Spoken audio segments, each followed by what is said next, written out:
How does Rome influence the other religions? Is there some way of identifying a connection between Islam and Rome, or Hinduism and Rome, Buddhism, Judaism for that matter, and Rome? Well, this is what we're looking at the moment.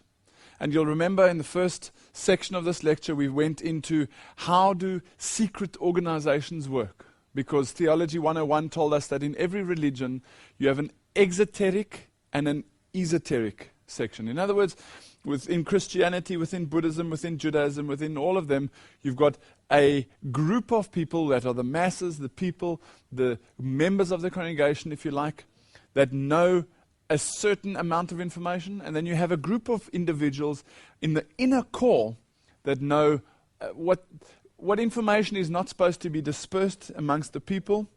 And when we went into Freemasonry and to certain secret societies, we realized that the same idea is kept. Morals and Dogma told us by Albert Pike that the Templars created two religions, one inside a hidden one called Johannism, and one outsider one which is known as Roman Catholicism. And that's why today you haven't heard probably about Johannism before. But we all have heard of Roman Catholicism. And Roman Catholicism today encircles the globe with over 1 billion adherents. Well, this is the question. How does Rome then influence other religions? Is there some way of connecting them? Well, here's an image of Mecca. Islam, along with certain of the other religions, is a religion which has pilgrimages. These people spend their life savings on going to Mecca, going to their holy city, and spending time worshipping at the holy shrines. Interestingly, though, in all pagan religions, pilgrimages are the order of the day. And amazingly enough, that's exactly what you find in Roman Catholicism. Pilgrimages to the Catholic Vatican, or pilgrimages to here, pilgrimages to there, pilgrimages to the visions and the images given at La Salette, etc. Pilgrimages are part of a pagan understanding of going somewhere to receive a certain blessing. And this is in contradiction to the Christian understanding where Jesus is where you are as long as you ask Him to come into your life. Again, the same sort of image just shows the millions upon millions upon millions of these people involved in a religion which we're going to have to look into in the next couple of minutes. In AD 661, this area here around North Africa was the only area that Islam was really to be noticed. Today, if we look at the area which Islam covers, it's a pretty vast area, covering from the halfway through Russia, if you like, almost into China, and across the entire North Africa. Well, Muhammad married Khadija, who was, interestingly enough, a Roman Catholic. And when he was 25 and she was about 40, her cousin by the name of Waraka was also a Roman Catholic. And as anycities.com explains, and many other sources, Muhammad Mustafa was born in 570 AD and died in 632 AD. He fled Medina in 622 AD after Khadija's death. So his wife dies and he flees Medina. He marched on Mecca in 630 AD, 2 years before he died and 4 years before Omar became the Caliph. Now the Quran was compiled in 650 AD. So this Mohammedan character, the prophet by which the Muslims follow, or the prophet that the Muslims follow, was somehow associated with, if you like, Roman Catholicism. His wife was a devout Roman Catholic. Let's have a look what Robert A. Morey says about Allah. Allah, he was the moon god who married the sun goddess.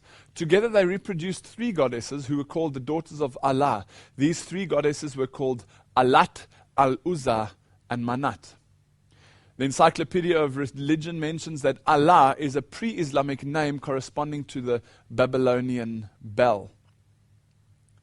Interesting to see from history, just analyzing who's in control of this religion, they'll tell us, Robert A. Morey in Islam Unveiled, and various encyclopedias tell us that Allah is the moon god, and he married the sun goddess. This is again the coming together of the sun and the moon. This is again a fulfillment, as you'll see just now, of the circle with the crescent moon, what we saw in previous lectures as the Baal Hadad. Well, this type of idea of sun worship, is this possible where the entire Islamic movement is involved in sun worship? Well, Morals and Dogma, Albert Pike explains that the crescent and disk combined always represents the conjunctive sun and the moon. So here you have this circle or sun being a star, a circle or a star in a crescent moon representing the sun and the moon. Well, you just have to look at the symbol for Islam to realize that this is exactly what is the case. Islam on its own points towards the worshipping of the sun and the moon. This is just a different way of marketing, possibly, the sun worship system which Satan set up already in ancient days. Well, remember this picture, the solar deity known as Baal Hadad, where this image on top shows the Assyrian-style relief, where they are worshipping this Baal Hadad, this sun symbol, this circle or star within the half moon. Let's go for a moment back into history and look, as we did in the previous lecture, what was it like in Egypt? Well, there you have on the right-hand side the all-seeing eye with the Baal Hadad above it. Another relief from those ancient times, one of the ancient symbols of religious worship was the sun symbol, where these two winged entities have got their hands up and are worshipping the sun. Interesting also to see that the sun has got straight rays and bent rays, exactly as we saw in the Anglican Cathedral and also in Roman Catholicism. Always, however, this circle or this star within the crescent moon, representing sun worship. This is a perfect example. You could almost, in fact, take that image of those two people with the wings worshipping the sun, and you could transfer that to become the symbol of Islam. This symbol comes through Catholicism as well. You'll remember that John Paul here holding the Eucharist, once he's finished with it, he places it in the monstrance, and the monstrance is that sun or the solar disk that has got the crescent moon inside it. There are two monstrances as an example, and again you'll see on the left, you'll see the straight and the bent sun rays with the crescent moon in the middle. There's even a church in Europe, this is just one example, where the Baal Hadad is on the arms of the clock. And every time you would have an hour completed, it would do the Baal Hadad. Baal Hadad, the birth and the death of the sun and the moon god. The sun dying into the womb and being reborn out of the womb. This is the reincarnative process of the sun and the moon. In Roman Catholicism, you've got Mary depicted inside this semicircle. She's also known as the Queen of Heaven or the Star of Heaven. So just that alone, is that possible? Well, let's go a little bit deeper. Let's walk into an Islamic mosque. As you are about to approach the mosque, or as you're about to enter, you stop and you have a look, and what do you see above the temple? That exact same symbol. That Baal Hadad, the circle within the crescent moon. And then as you enter, you walk over these lush carpets and you look up at the ceiling, and there above you is a sun symbol, almost exactly the same as what we had seen in St. Paul's Cathedral in London. Let's stop for a moment and just think about this. One of the main things that was explained in Freemasonry was the so-called generative principle. This idea of the sun being the power behind the generative principle. And that being depicted in the compass and the set square with the G in the middle. Well, the generative principle, along with sun worship, comes from ancient pagan rites of phallic worship, or what they called sex worship at the time. Now, obviously, the masses don't know about this, and I don't expect you to have heard about this, but this is what it was about. One of the places where this was seen in ancient times was a place called Luxor. And this is an image of the ancient Luxor temple. I was going to use more images, but looking at the slides that I had available, I decided to remove them because the images are so graphic of the phallus, the use of the phallus, and these sexual intercourse pictures that are depicted in this temple. They're so graphic that I decided not to use them. Luxor Temple was a place where this pagan rite of phallic worship was practiced. As a Christian, I would assume today that we wouldn't want to really be part of that. That would be something that would maybe let the hairs on our back stand up. We would know that something's wrong. And as a Christian, we never mind wouldn't want to be associated. We certainly wouldn't want to build our church nearby. Well, let's walk for a moment into the Luxor Temple in front. The first thing that you'll notice on the left as you walk in is this mighty obelisk, the sun symbol of phallic worship. Then you walk towards the middle. As you walk a bit further, you see there's something at the back there. Can you see something sticking out between those two statues? What is that? Well, let's go around the side and have a look. Here's another image. Do you see what that is? That is a temple for Islam. That is a Muslim temple inside, or even built inside, the phallic system of worship, the temple of Luxor, or the Luxor temple. I decided to add one or two extra in just to make sure this was the case. Looking back now towards the entrance of the temple, you not only see the phallus or the sun symbol, the obelisk, you see the temple and the steeples as well. And you see on top of it there, the Baal Hadad. How does this work? Is the insider esoteric group running Islam, are they aware of this? Well, they must be, because their symbols are the same. Their churches are built in the ancient sex worship temples. Obviously, this isn't known by the masses and the people on the ground. It's a very hard subject to cover, this explanation of how these secret religions have infiltrated, because many of my Muslim friends are the most wonderful, kind-hearted people I've ever met. Muslims are devout in their belief. They are often of the most sincere people, the most punctual when it comes to meetings, the most reliable, trustworthy people on earth. And to have to go and explain to them, excuse me, the system in which you find yourself worships the sun and the moon, Allah being the moon god, is exactly the same as the right eye or the left eye, the male or the female, the combination of both through the generative principle, etc., etc. This comes from ancient rites. It wasn't new when given to Muhammad. Let's stop for a moment in Freemasonry. How does Freemasonry involve itself in this Islamic worship? Is it possible? Well, James Shaw was a 33-degree Freemason. He was actually a 32nd-degree Freemason, and then he was invited in to become a Shriner 33-degree Freemason.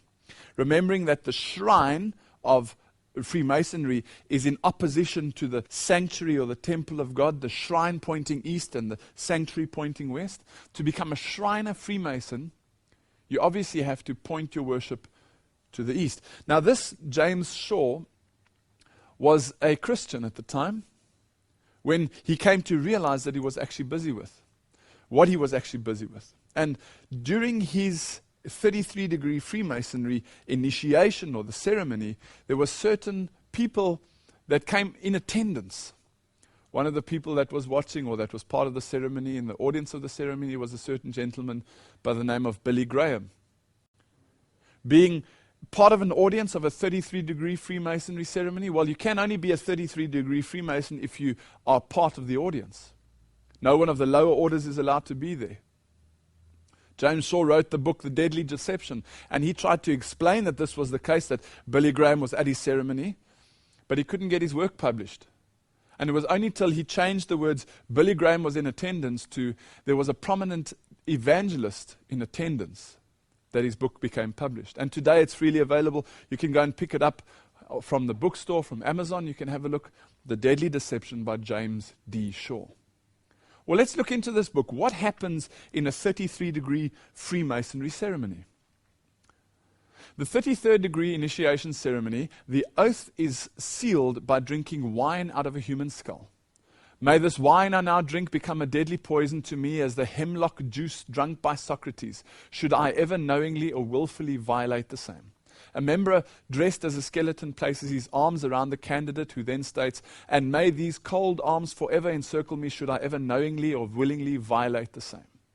This is the ceremony which is done to initiate a person into the 33rd degree, saying that if I was to violate this oath, may my death be done by poison, or like the hemlock that Socrates drank, or may death encircle me. So this is an oath to death, an oath of secrecy. He continues and he says, each of us was presented, along with a Scottish Rite ring, a copy of Albert Pike's book, Moral and Dogma. We were told that it was the source book of Freemasonry and its meaning. We were also told that it must never leave our possession and that arrangements must be made so that upon our deaths it would be returned to the Scottish Rite. When did James Shaw receive Morals and Dogma? When he became a 33-degree Freemason. He was at the 32nd level and he still hadn't received this book. Only once he was invited to become a 33-degree Shriner Freemason was he able to read this book, Morals and Dogma. And it was only at that point that he was told, this is the source book of all Freemasonry. And you're not allowed to pass it through the family upon your death. On your death, it goes back into the system. The Scottish Rite includes 29 degrees, he explains. Well, those are beyond the first 3 degrees, beyond the Blue Lodge. Master Mason being that 3rd degree, thinking, oh, I'm a Master Freemason. Well, you've got 29 degrees to go till you find out what's going on. He says that the York Rite has the equivalent of 29 degrees of the Scottish Rite, and the advancement upon this path culminates, listen here, in the degree Knight Templar. In addition, the shrine, which is the ancient Arabic order, Nobles of the Mystic Shrine, is available to the 32nd degree Masons and Knights Templars who wish to participate. So as you work your way through Freemasonry, when you get to the top, you become part of the Knights Templar orientation. And do you remember what they believed? They were the ones that spat on the cross. They were the ones that set up the system of secret insider Johannism and public Goyim Catholicism. Well, not only can you become a Knight Templar, but at the 33rd degree you are invited to become a Shriner Mason. The shrine, he says, which is the ancient Arabic order, Nobles of the Mystic Shrine, he says the shrine, the show army of Masonry, maintains a very high profile. It is necessary to be a 32nd degree Freemason for 6 months before being eligible to join the shrine. Now listen what happens in the ceremony. That's the background. Now he's going through the ceremony, and he's a Christian, and he now bows down for the ceremony. Read with me what it says. With the Quran on the altar, we sealed our solemn oath in the name of Allah, the God of the Arab, Muslim, and Mohammedan, the God of our fathers. Isn't that amazing? At the 33rd degree, they seal their oath on the Quran. Up to there, any of the religious books is suitable, but at the top, the Quran is the book on which they seal the faith. He says, every Shriner kneeling before the Quran takes this oath in the name of Allah and acknowledges this pagan god of vengeance as his own. And in the ritual, he acknowledges Islam, the declared blood enemy of Christianity, as the one true path. How does Islam at the top in the Shriner Freemasonry, how does it link together?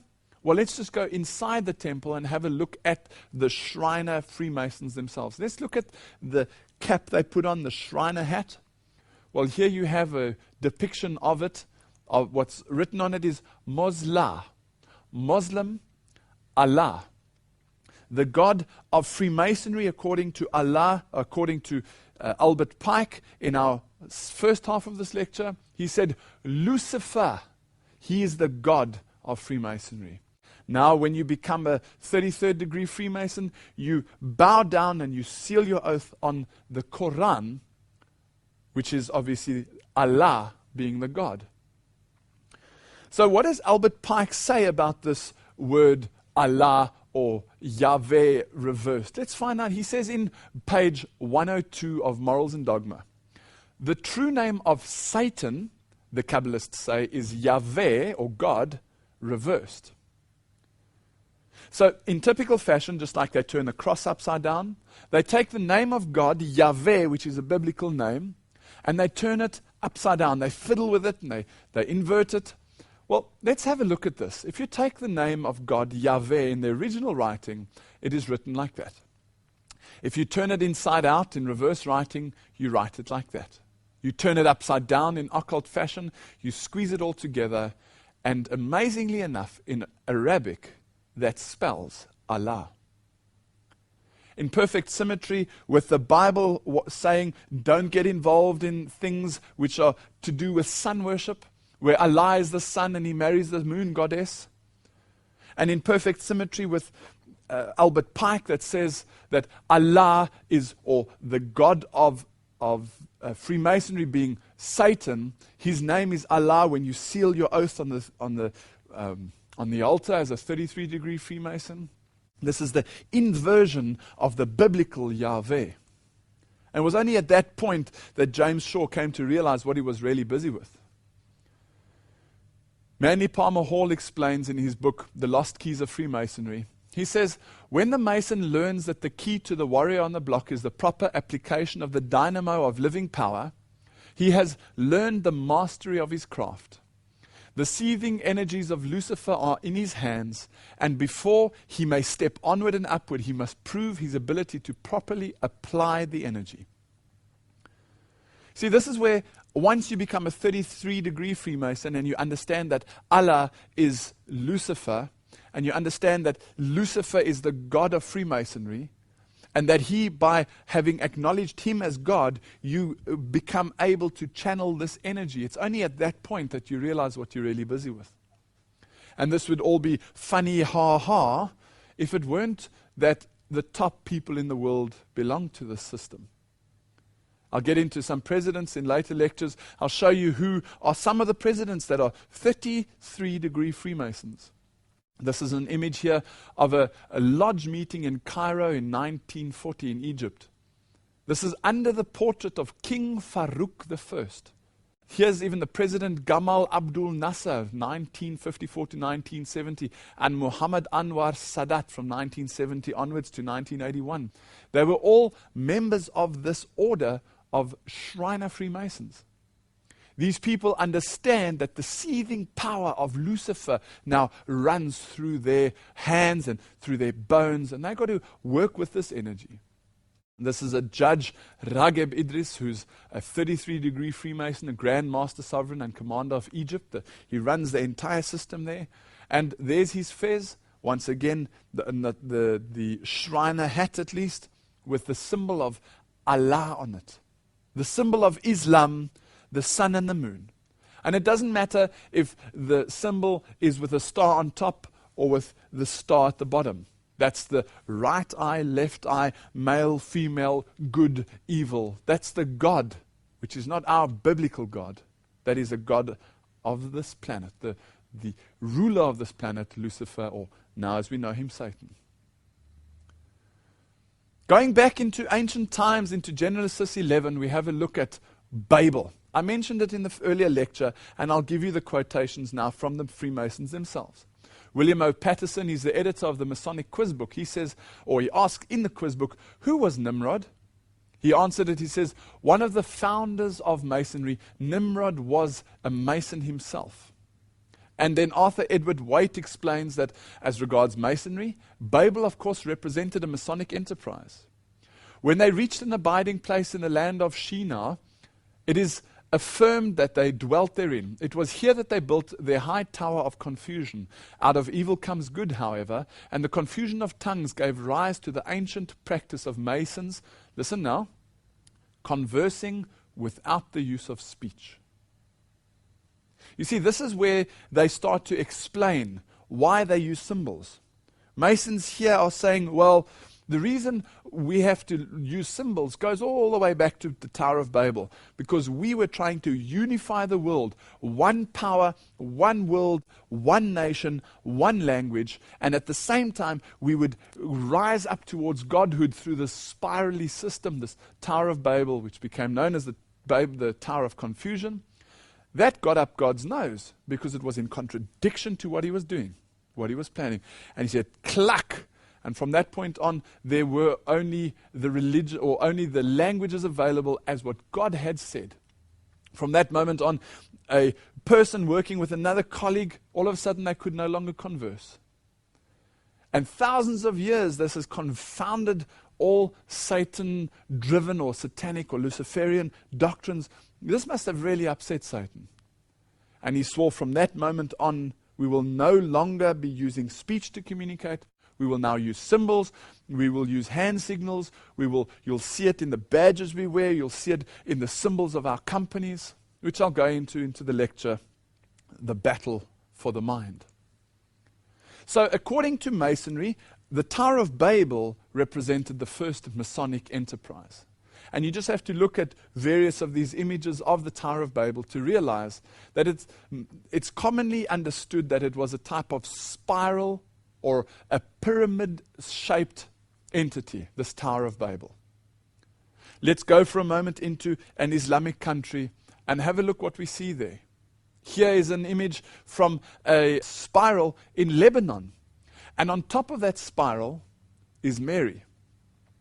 If I go to this image, this is an image from South Africa. Next to the highway as you're driving in Johannesburg and you reach possibly the most important intersection in all of South Africa. Hundreds of thousands of cars passing by there every day. You see on your left, as you're traveling north, a big spiral, and on top of the spiral, Mary. This is both in Christian countries and in Muslim countries a representation of the completion of the spiral, the fulfillment or the God of that spiral system. This image shows Scott Hahn with a dot in the circle, again pointing towards this phallic symbol of sex worship. He says, "Hail, Holy Queen." This is the queening of Mary, and the queen again having the dot in the circle. There are a couple of other people that we have to look at besides Albert Pike himself. If you want to understand who is also running along with these ideologies of Lucifer being the true God, we must look right at the top of these systems. And at the top you get Helena Petrovna Blavatsky. You get Alice A. Bailey. She founded the publishing company called Lucifer Trust. She got a bit of heat about it, so she changed it to Lucis Publishing House or Lucis Trust. And that is the publishing house that now today publishes all the United Nations documents. Lucifer Publishing? We'll look into that a bit later. Helena Petrovna Blavatsky, she says, mankind causes the daily and hourly fall of the sin of the celestial virgin, which thus becoming the mother of gods and devils at one and the same time, for she is the ever-loving beneficent deity to all those who stir her soul and heart. But in antiquity and reality, Lucifer is the name of the angelic entity presiding over the light of the truth as over the light of the day. So who's Mary, according to Helena Petrovna Blavatsky, the founder of the Theosophical Society? Who is Mary? Well, she says it's the male-female God. It's Mary in the form of the celestial virgin, the mother of gods, who actually, in actual fact, is Lucifer, the name of the angelic entity presiding over light. She also says in her book, Secret Doctrines, on page 513, Lucifer is the divine and terrestrial light, the Holy Ghost and Satan at one at the same time. He can be the good guy and the bad guy. He can be the male, he can be the female. He can be the right eye, he can be the left eye. It's all the same thing, just in a different form. And here in an Islamic country, you've got Mary on top of the spiral. How does that work? Well, you see, in Egypt, if you go back into Egyptian times, Helena Petrovna Blavatsky explains that in her book Isis Unveiled, that the Egyptian litany, or the goddess of the Egyptian religions at the time, was a lady known by the name Holy Isis. She was known as the Universal Mother, the Mother of Gods. She was also known as the Queen of Heaven, or the Virgin Mother. Does that sound familiar? The Virgin Mother, Queen of Heaven? Well, Isis from ancient Egypt, according to Helena Petrovna Blavatsky, who was right up there with Albert Pike, she says it's the same thing. What you are worshipping as a Catholic is the same in the form of Mother Mary, is the same as what we were worshipping as Holy Isis in ancient pagan days. This is the Virgin Mother, the Queen of Heaven. In Catholicism today, she's known as the Mother of Gods, the Holy Mary, Virgin of Virgins, Queen of Heaven. It's one and the same thing. It's just a different way of marketing this lie. We see images of the Holy Ghost descending upon Mary, or Jesus putting the crown of thorns onto Mary, and Mary the one with the holes in her hands. Helena Petrovna Blavatsky says in Isis Unveiled on page 41 that Cyril, the Bishop of Alexandria, and I must just explain what Alexandria is. This is the seat of paganism. This is like the main library, the place where they had all the doctrines of paganism and what we now would identify as Luciferian worship. This is the place that they had the seat of this the doctrines of that time, Alexandria. Cyril, who was the Bishop of Alexandria, in other words, the Pope of that area at the time, if you like, he openly embraced the cause of Isis, who was the Egyptian goddess, and had anthropomorphized her into Mary, the Mother of God, and the Trinitarian controversy had taken place.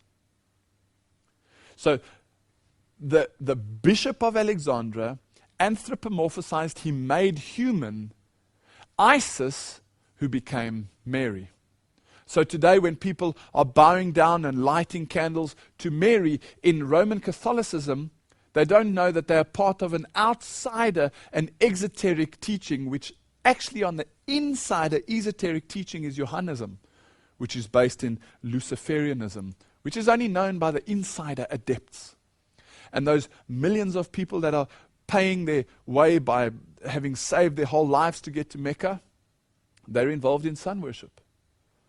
This image from Islam or from an Islamic country says, Queen of Rome, Queen of Islam, Queen of all. The Marian apparitions plan to unite all religions under the Roman Catholic Church. This is common knowledge at the top, but it's not common knowledge at the bottom.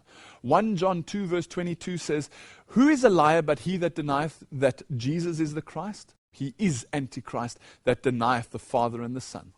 This is a statement in the Bible saying, who doesn't believe that Jesus died for you, who that doesn't believe that Jesus is the Son of God, he has the Spirit, or he is Antichrist.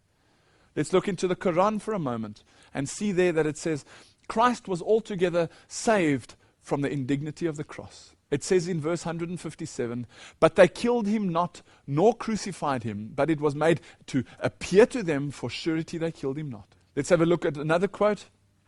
God is indignant if Christ is believed to be God himself. Christ is not even the Son of God.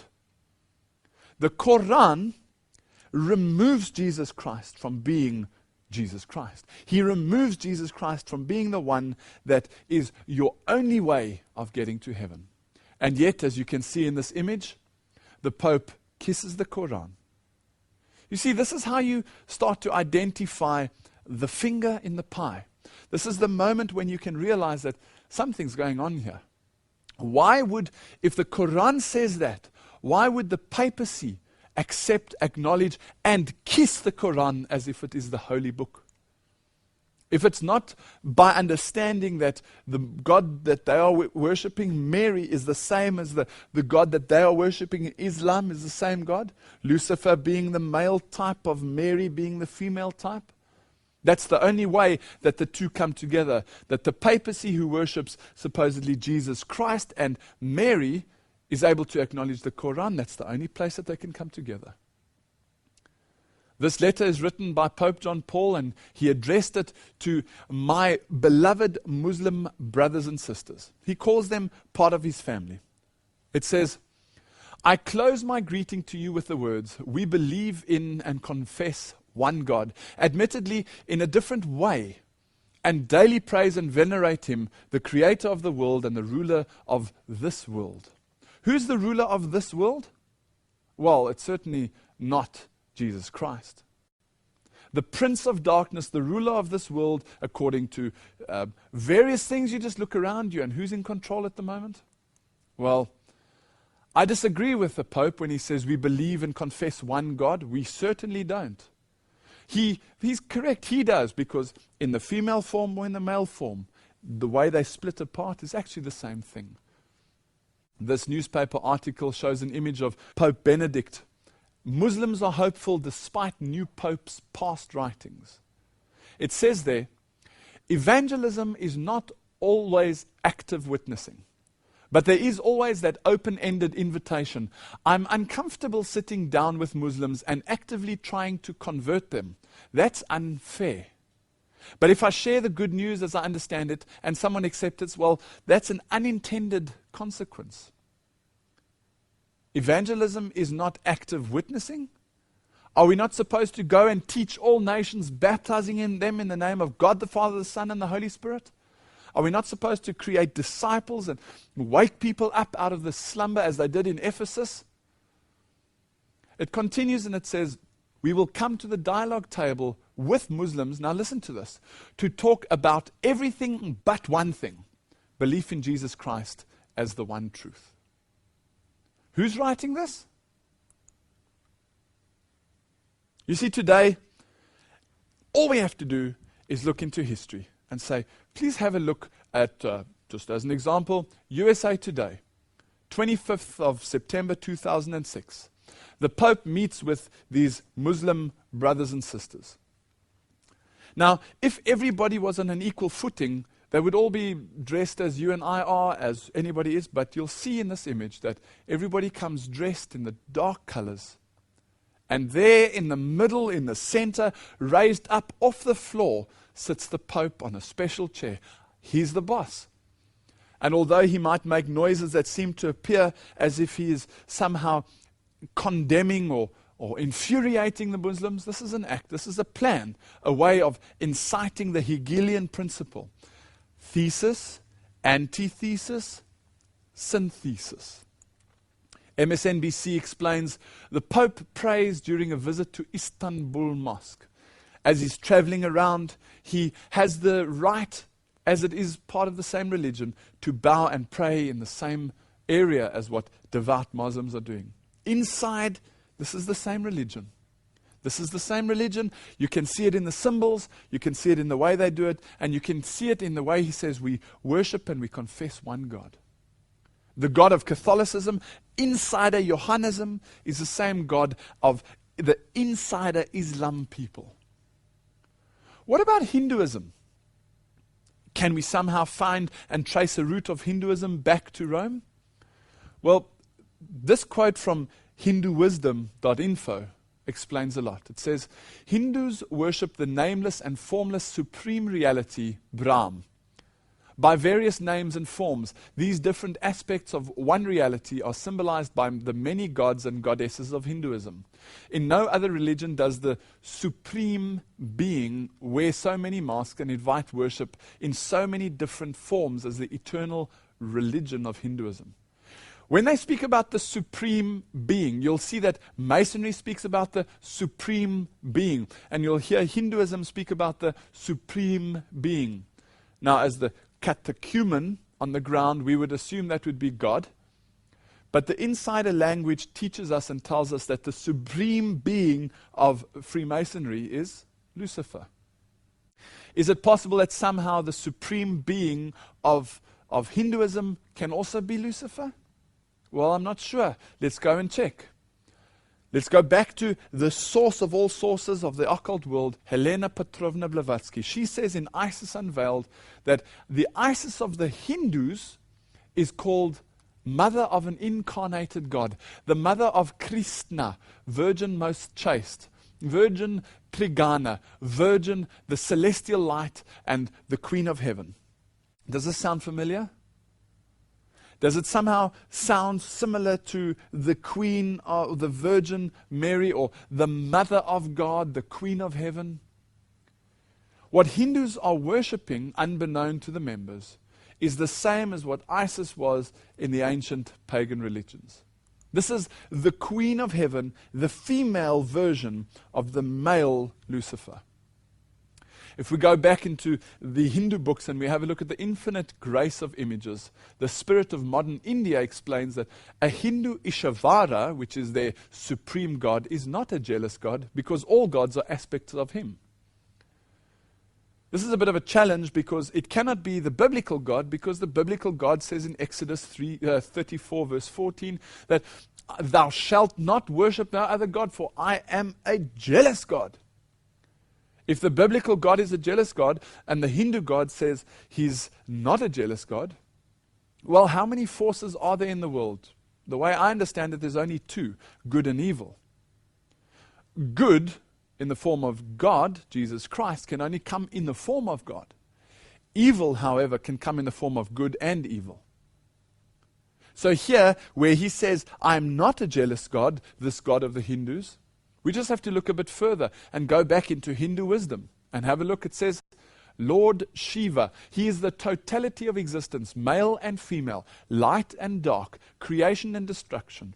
Shiva is shown in various ways. Shiva, another well-known name, is Yogi Raja, i.e. the Lord of Yoga. If you wanted to know if there's anything wrong with yoga, you just got to look at who the God of yoga is, or the Lord of yoga. Who is it? Well, let's ask Anton LaVey, who is the head of the Church of Satan, or was at least. He says, there is no contradiction here, for Set is the Egyptian devil and Shiva is the Indian god of destruction. Both names, Set and Shiva, are also listed in the Satanic Bible as another name for Satan. Helena Petrovna Blavatsky says, now we have but to remember that Shiva or Siva and the Palestinian Baal or Moloch and Saturn are identical. This is sun worship. The Hindus are involved in a form of sun worship which has been marketed slightly differently to what the rest are. Shiva is just another word for Satan, according to their own documentation. What about Alice A. Bailey, who founded the Lucifer Publishing Company, or what's now known as the Lucis Trust? She says, the eye of God is Shiva or Siva, the destroyer. Remember, Shiva is the Indian god who is the equivalent of Osiris. Shiva is also a synonym for Satan. These people, as much as they might be doing what feels right, as much as they might be doing what the best that they can do, he's deceiving the whole world into following the beast. Here's an image of Surya. In Hinduism, Surya or Surya is the chief solar deity. You see the sun behind? He has hair and arms of gold. His chariot is pulled by 7 horses which represent the 7 chakras. Surya Namaskara, or the sun salutation, is a well-known Hindu mode of worship in the devotional movements of Surya, is done at the rising of the sun. Shaivites and Vaishnavas often regard Surya as an aspect of Shiva and Vishnu, respectively. Who is God? Is it Shiva? Well, no, it's not the biblical God. You'll also see from their own books, the gods and goddesses of India, that one of the Hindu symbols is the swastika. Supposedly it means it is good or good morning. It shows the circular movement at the cardinal points of sunrise, sunset, midnight, the supposed spinning symbol of the sun. That's where it gets its legs from, the bent legs, as it spins, either in the male form or spins the other way around in the female form. The saffron swastika explains, indeed the swastika is an obvious symbol of cosmic cyclicity, hence of endlessness or eternity. It suggests that the world would never be started and will never end, and that every cycle is preceded and followed by more cycles. For Jains, it is more than for the Hindus and for the Buddhists. The swastika is part of their identity. A hand with a swastika on it is the official symbol of Jainism. So not only for Hindus, but for Jains as well, the swastika, the sun of the symbol, or the symbol of the sun, the spinning cyclicity of eternity, that the world never started and will never end. There was no creation and there will be no judgment. That is the symbol that they worship under. These are some of the sacred symbols of Hinduism. On top you'll see that's what's called the Aum, the sound that you would make when you meditate. On top you'll see the Baal Hadad. And you'll see also the symbols of the sun in the form of the swastika. So where's the finger of the papacy or of Rome inside Hinduism or inside pagan type religions? Well, here's an image for you to look at. This is an image of Pope John Paul II receiving the Shiva mark on his forehead as a priestess of that pagan religion plants this Shiva mark on his forehead. Why, as a supposed Christian, does he not freak out? Well, because it's the same thing. Shiva being another name for Lucifer. Lucifer being in the male format, an equivalent of Mary in the female format.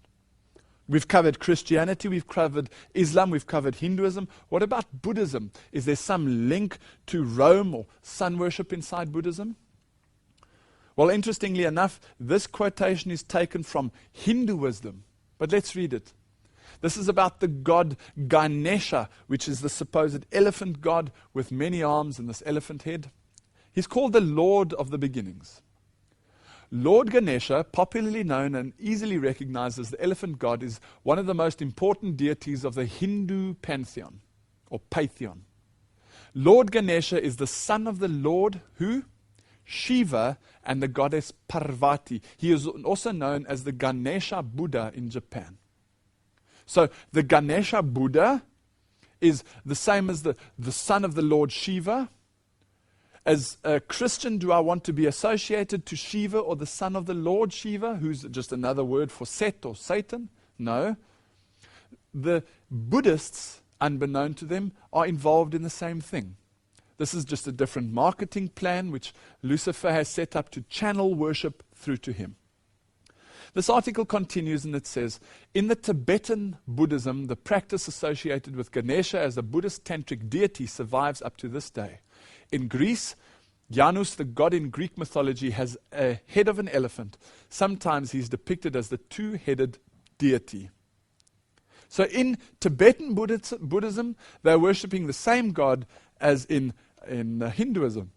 Isn't that interesting? And we look back in history and open the history books and we'll see that Buddhists have seen the footprint of their God as he walked through the earth. There was a time when he had not been anthropomorphized yet or made into a human being. But when he walked, he left a footprint in the sand or in the ground. And this image has been drawn as follows. As you'll see, underneath the ball of his foot is the symbol of the sun. Under the heel of his foot is another symbol of the sun. And under each toe is the swastika. This is the sun god walking on earth and hasn't been anthropomorphized into that little statue as you see him in the Buddhist temples and in the Buddhist homes. This is the sun god walking on earth, leaving his footprint of the sun god underneath him as he walked. Okay, well that's Christianity, Islam, Hinduism, Buddhism. But what about Judaism? How on earth does Rome link to Judaism? Well, remembering that Rome, in fact, internally is a sun worship religion, all we have to do is go back to the sun worship temples of ancient times. As you look up towards the ceiling, there's an interesting pattern that you see on the ceiling. And as you zoom in, it becomes clearer and clearer. This is, in fact, the six-pointed star, as what we now today know as the Star of David. This, in fact, is not a Star of David. This is a symbol of sun worship that comes from ancient times. Even on the building outside the temple or on the temple itself of Freemasonry in Israel, you'll see the symbol of Freemasonry as we've previously discussed. This is the compass and the set square. Now, were you to add in two lines on the compass and set square, you'll see that the two put together create the Star of David. Just like Freemasonry is a fulfillment of sun worship, so Judaism on the esoteric secret inner circle is a fulfillment of sun worship. J.S.M. Ward explains that with the point upwards, the equilateral triangle stands for Shiva, the destroyer. The symbol is familiar to us, in other words, the Masons, in several degrees, noticeably the 30th degree. This triangle, which you see the all-seeing eye inside, that points towards Shiva in the point up. That's one of the male or female forms of the system. The Star of David is the Shiva and the male and female joined together. Let's go back for a moment back into Hinduism and let's have a look at the symbol for Surya. I showed you the picture of Surya. Well, this is the symbol of Surya. you'll see that each one of those is a mini Star of David joining up to be a larger Star of David. What about the New Age movement? Right inside the top esoteric circles where they understand and know that they worship and acknowledge Lucifer as God. There they have on the outside the circle. You'll see on top the sexadecimal triangle, the 60 degree triangle with the eye of Lucifer inside. And you'll see it says Father, and then it's shining down onto the 666, the sun. This is the eye of God looking down onto his son. As we go in, you'll see the pointed star, the 5, the pentagram with a point down, representing the goat of Mendes.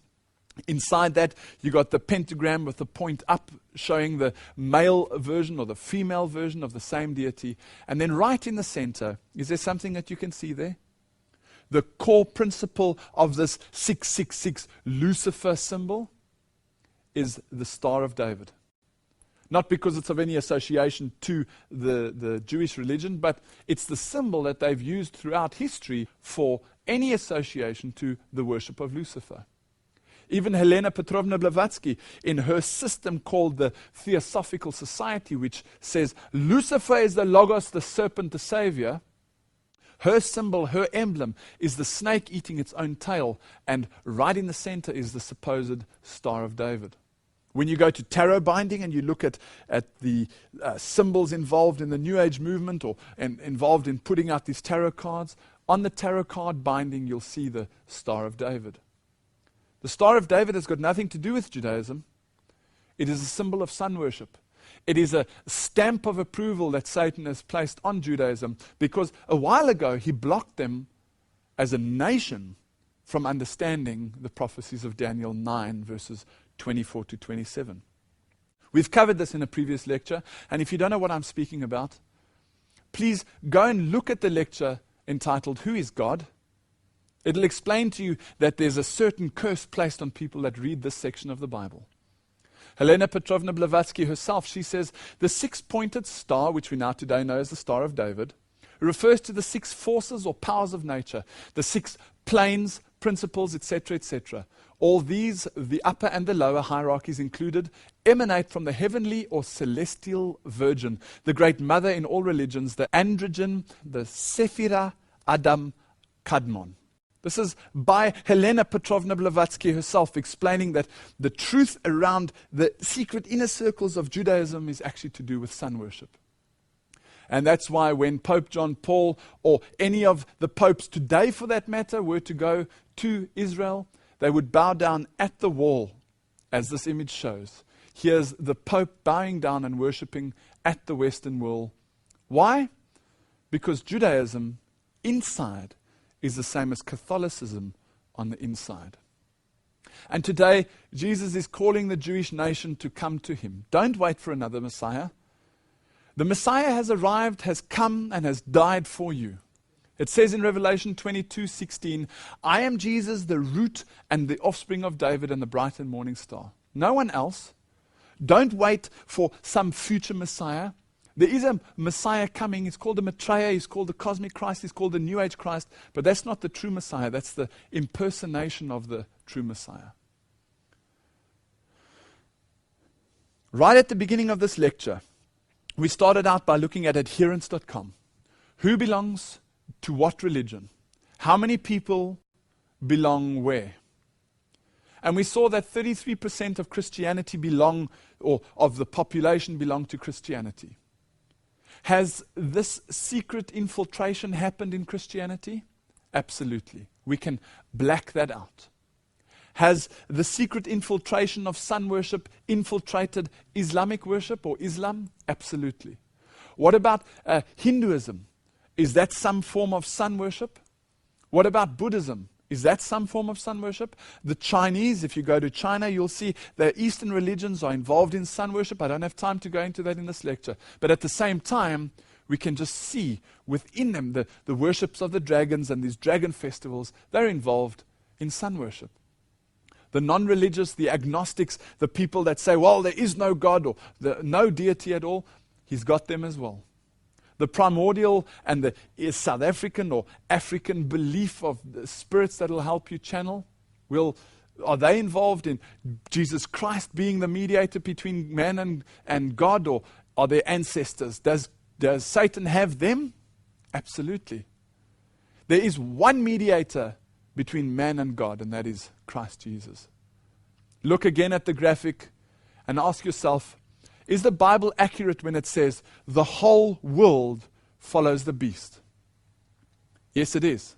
You see, BBC on the 2nd of April 2005 said, the Pope was the only one to be a world evangelist. He could visit all faiths, Islam and Judaism.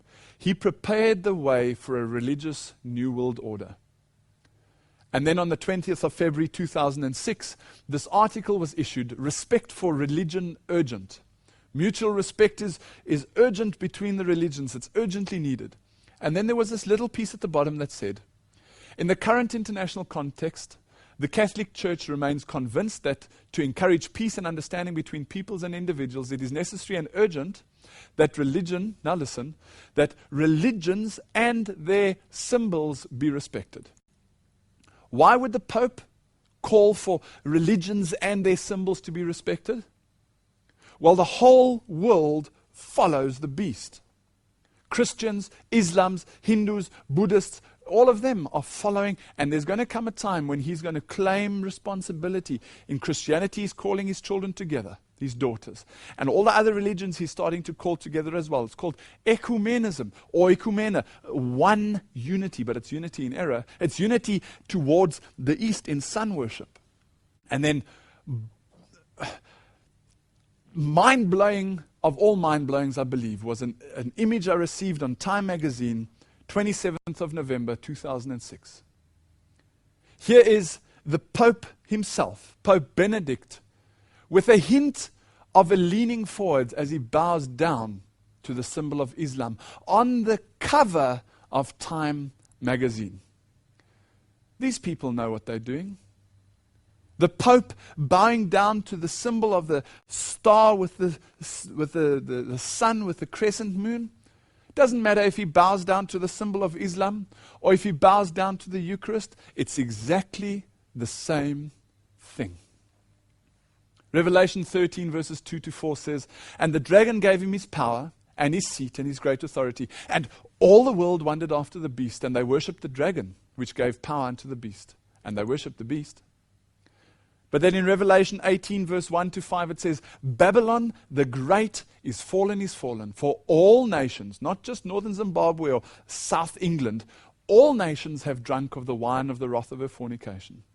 And I heard another voice from heaven saying, come out of her, my people, that ye be not partakers of her sins. Whether you belong to the Christian faith, or the Islamic faith, or the Hindu faith, the Buddhists, the Jews, wherever you find yourself as an agnostic, as a humanist, Jesus Christ is calling you out of a false system of religion. There have been various marketing plans that have been set up by Satan, and he's deceiving mankind into believing that they are true. Jesus Christ says, search the scriptures, for in them you think you have eternal life, but they are they which testify of me. The whole Old Testament is calling the Jewish nation. Thank you for joining me on this journey. And I hope to be able to share the next bit of information with you as we expand this even more.